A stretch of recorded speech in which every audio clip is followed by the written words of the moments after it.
right, so we're going to start this recipe off with just 2 pounds of regular ground pork. I'm trying to make like a spicy kielbasa in this lunch meat maker.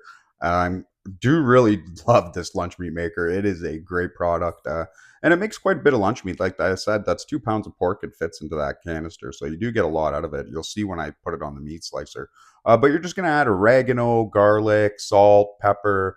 I even put paprika and seasoning salt. I also put liquid smoke just for that little bit of smoky flavor, and sriracha, and also spicy olive oil. I find all three just makes it really good. And then after I get that all mixed up in here, I wish I would have added more sriracha now that I see that too. And after it came out, like it's spicy, but it could have been spicier. I mix this up for a good 10 minutes with my hand just to make sure it's really worked in there. This is very important.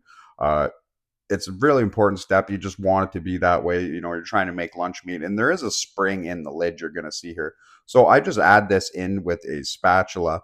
Uh, and like I said, that's the spring there that pushes down on it. So as it's cooking and it's shrinking, it's being squashed down. That's how you'll see at the end there. I kind of get a little few holes in my lunch meat, which is fine because it's not dried or cured lunch meat. This is cooked all the way through. It has a thermometer in there to check, so you will see that. And now that we're just getting through the last few pieces, I actually saved that little bit of meat that's left in the bowl. Usually I would have put it in, but I needed it for something else I was making. You'll see that video eventually. Now it's all packed in there. You put the spring down. You're surprised that the lid even fits down on there, that the spring tension's so high. This is a real quality piece too. All stainless steel, very nice. I do really like this.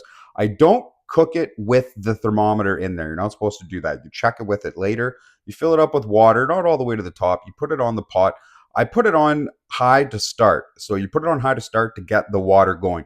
But once you're at a good mid bubble boil, you just keep it at halfway, and you don't want to overcook it because like you can overcook it. Now the pork is supposed to be done at 165, but you could do it a little higher if you want, but your meat's going to turn out a little browner. If you want your stuff to look pink in there but still cook, then just turn the stove down a little bit and let it go. It should only take an hour and a half. That's what it took me to get it to this state. And I've made this a few times now, but this is the first video I made. And then after you're done and it cools down, you can just drop it right in the bowl.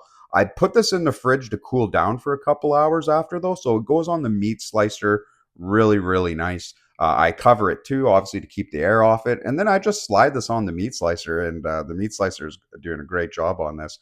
And you'll see by the time I'm done here, it only took me a few minutes, and it is piled right up to the meat slicer. I got about over 40 slices with this. So with the 40 slices, I put 20 in a sandwich bag just for me and the dog to eat during the week and make sandwiches.